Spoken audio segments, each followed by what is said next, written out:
Good morning, I'm Craig DeGrelli. It's Friday, September 27th, 2024, and these are your unbiased updates.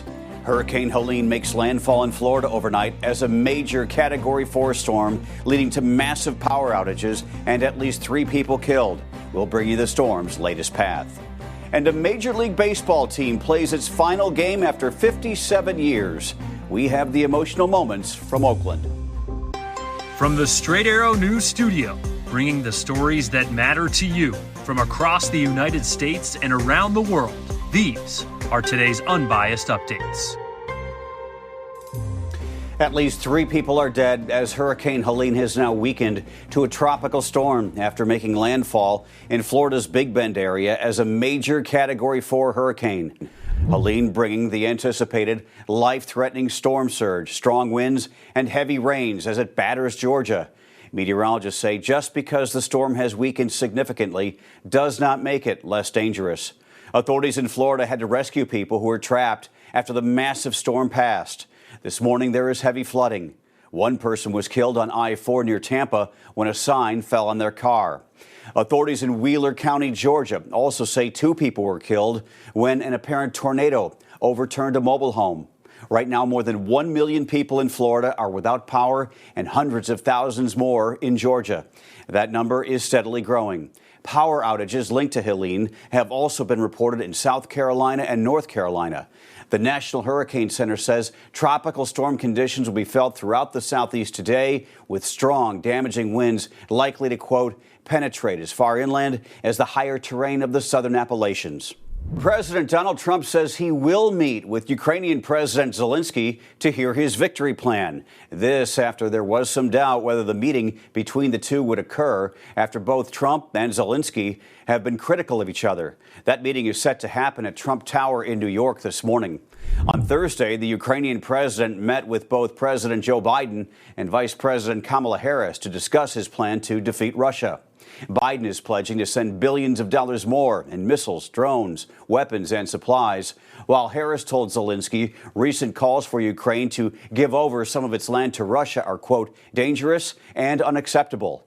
Harris referring to recent suggestions by Donald Trump and his running mate, Ohio Senator J.D. Vance, who have suggested Ukraine should cut a deal quickly to end the war that's been going on for almost 3 years. Trump has stated that if he wins the November election, he will end the Ukraine-Russia war even before he takes office. Zelensky also met with members of Congress on Thursday in an effort to shore up American support for the ongoing war. Federal law enforcement officials are expected to announce criminal charges today in connection with the recent Trump campaign hack, which has been linked to Iranian efforts to influence the 2024 presidential election. Investigators say Iran gained access to Trump campaign emails and sent files to various media outlets and the Biden-Harris campaign this summer, before President Biden dropped out of the race and Vice President Kamala Harris took over as the Democratic nominee. Reports say multiple Iranian hackers will be charged, with sources telling ABC News the Trump campaign has been informed of the charges. New York City Mayor Eric Adams is set to make an appearance in federal court today. He will be arraigned on charges including bribery, conspiracy to commit wire fraud, and solicitation of a contribution by a foreign national.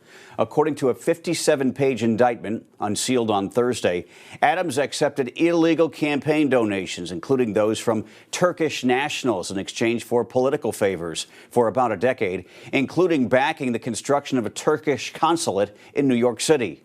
Adams, a Democrat, has vowed to fight the charges and continue as mayor, despite calls from his own party to step down. He faces up to 45 years in prison if convicted on all counts. For the second time in the nation's history, nitrogen gas has been used to execute an inmate. The state of Alabama put to death convicted murderer Alan Eugene Miller on Thursday night. It is the second time this year the state has employed the controversial method. Miller was sentenced to death in 2000 for a 1999 shooting that killed 3 men he had worked with after he accused them of spreading rumors about him. The Alabama Department of Corrections said the procedure involved Miller being fitted with a mask and nitrogen gas flowing into his system for about 15 minutes. According to the AP, Miller said, "I didn't do anything to be here," in his final words. According to the nonprofit Death Penalty Information Center, Miller is one of 5 inmates to be executed in the span of 1 week in the United States. The first time that has happened since 2003. Finally, this morning, it was the end of an era in baseball on Thursday, with the Athletics playing their final home game ever in Oakland. In front of a sold-out crowd of nearly 47,000 fans at the Oakland Coliseum, the A's ended their 57-year run in the East Bay with a victory, defeating the Texas Rangers 3-2. The game had plenty of emotion as well. Some interruptions, too. Somebody actually threw a smoke bomb onto the field, and a fan ran onto the field and made a dash for it as well. In the end, A's fans soaked up all the memories, staying well past the final out. The team will now relocate to Sacramento for the next 3 seasons before moving to their new permanent home in Las Vegas in 2028. I guess we'll always have the movie Moneyball to watch for nostalgia. Those are your unbiased updates for this Friday. We'll see you back here on Monday. For all of us here at Straight Arrow News, I'm Craig DeGrelli. Have a great weekend.